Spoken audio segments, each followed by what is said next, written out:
ko po ay marunong mag-English. Baka mas marunong pa ako sa kanya mag-English. Gusto ko yung abogado natin na nang insulto dito sa isang member natin dito, makinig na mabuti at i-correct niya ang English ko.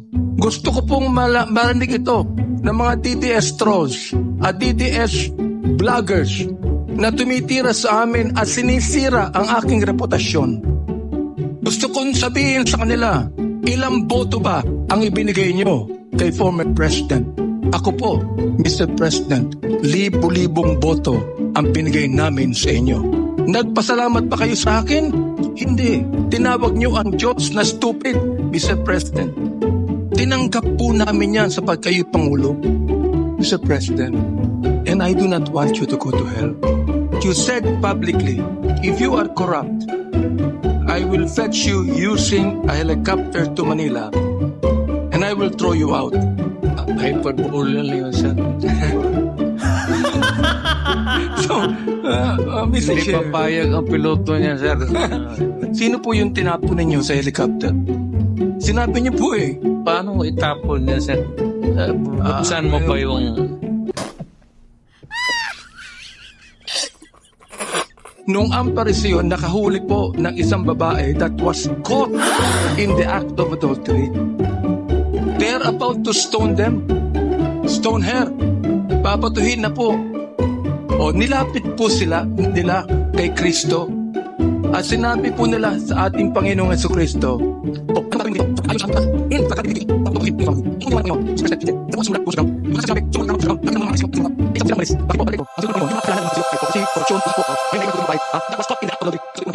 neither do I condemn you.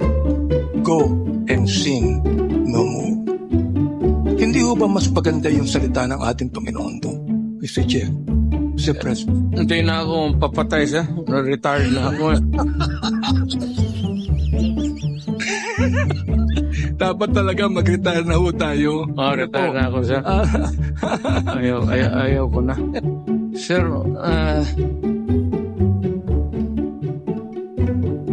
bago ko sagutin yung ano sir, ayaw kong pumunta ng impyerno. Pastor ko man, sir, tulungan Pero, mo na lang ako. Mr. Chair, hindi po ito confessional. Ano po? Ito po ay quadcom hearing. Neither do I condemn you. Go and sin no more. Pinagdadasal ko po kayo. Salamat. Totoo po yan. Totoo po yan. Hindi po dasal na ama namin, ha? Ito po ay dasal coming from the heart. Eh, bakit po kayo pumapatay? Mas mabuti pala na makulong tong mga hayop ay. Sorry po.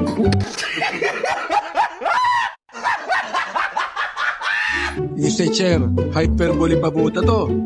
Sinabi po nyo nung kayo ay mayor ng Davao that you would patrol the streets in your big bike looking for trouble. Sabi nyo? Yeah. Oh, hindi po to hyperbole. Totoo po ito. Oh, kasi looking for trouble eh. Kayo po ay nagbabike looking for trouble. Yes, sir. Oo. Mukhang mali po yata yung ganong salitang looking for trouble, di ba? Siguro mas maganda kung looking for criminals.